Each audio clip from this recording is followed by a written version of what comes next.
Fatiha. This is a tradition, the Ashura, this is called. For all of you, some of you might not know, tradition of Ashura, it is coming again from Hazrat Nuh alayhi salam. When the ship landed on Ashura, I don't know whether it's the beginning of Ashura or the end of Ashura, it's Maghrib or Isha or Fajr. Somebody is asking yesterday. Doesn't matter. And in the ship, so many things were forbidden to them. They're entering into 40 days of halwat. The humans, how many were there? 72, 73. You understand?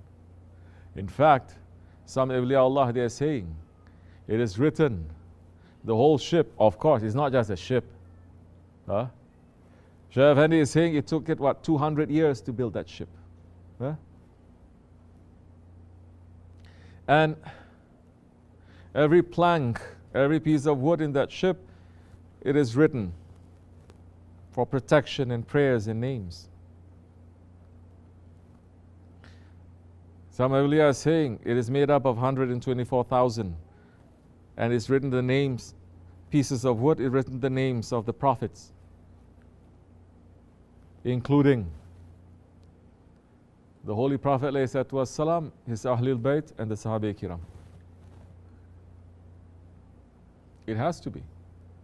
Because what was coming from the sky, what was coming from the earth, it was not water. It was not rain. Rain is called what? Rahmat. It wasn't Rahmat that was falling. What was it? Alanat, azab, punishment, up and down. And to protect against that is not wood. You understand? You need the beloved ones in front of you. Then they are the only ones that can protect you against the punishment of Allah, the beloved ones. 40 days they were there, even the animals that were in there. They cannot eat meat. Humans and the animals, they cannot do private things, male and female things, they cannot. There's so many things that they had to do in there to protect themselves from that azab and that lanat, from that punishment to reach to them. Of course, the dogs didn't listen. That's another story. Shaitan also interfered. He came inside the ship last minute. Before that, the donkey was the animal with the most beautiful voice. But when it went inside, it smacked the donkey. The donkey saw it. It got caught. His voice, shocking, looking at the reality of Shaitan, it lost his voice and it became the ugliest voiced creature from that time until now. It entered.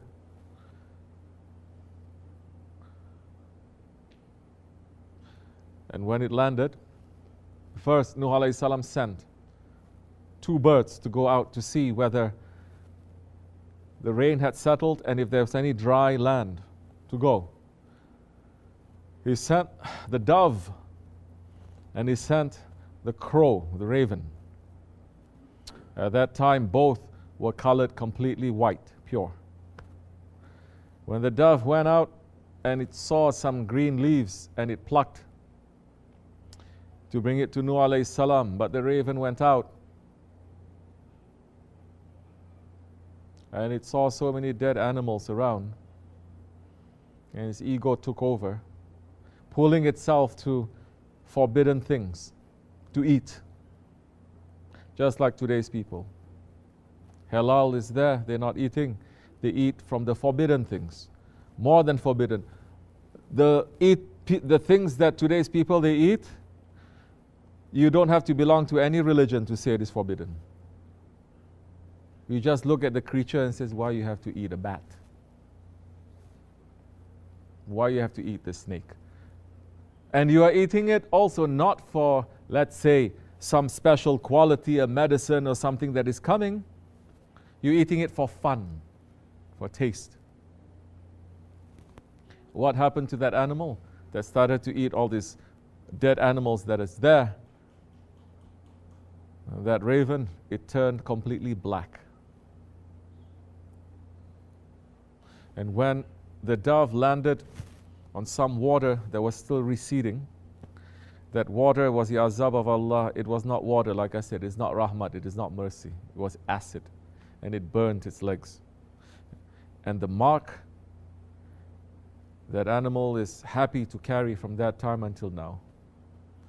You see the legs, the feet, they look red, burned. When they landed, and there was nothing there, nothing growing, everything was dead. And Nuh alayhi salam told them to take everything that is left over from the ship and to cook it together and to eat. From that time until now, we are the only nation that is continuing this sunnah. From the time of Nuh alayhi salam. How honored we must feel. How happy that Prophet must feel. That it says, not even my own nation is doing that, but the nation of Muhammad alayhi salatu wasalam, they are doing that. To put on the surma in this day is a big sunnat, because it's exactly what Nuh alayhi salam and the followers they did, because after 40 days they saw the sun finally and it was burning their eyes, and they put the surma.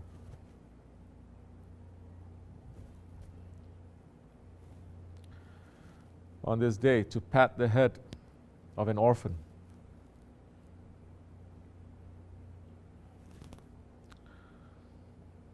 As the Prophet ﷺ said, for those who feed one person from this nation on this day of 10th of Muharrem, to feed him once, one person, it is as if he fed the entire ummah. To be generous. Those who are following the sunnats, mashallah to you. And all these sunnats, it makes sense. It is not some special magic, some secret knowledge, we're doing it to remember, to commemorate. So eat with that intention. Don't just say, oh, now Ashura is here, time for me to eat some sweets. Eat with that intention. We may get the blessings for us and for our children and for our grandchildren, inshallah. And may this Ashura that we're preparing in the Osmani Dergah, the people who are preparing it, they prepared themselves to prepare it. There has to be a certain number of zikr that they are doing before they prepare it. While they're preparing it, recitation of Quran and Darood Sharif and Salawat and Ilal Hayrat, and it's recited into it, so that the food that we're eating, it will give us more faith and more strength. May it be accepted, inshallah. May our Effendi accept it from us. Wa min Allahu tawfiq. Al-Fatiha. Afiyat olsun.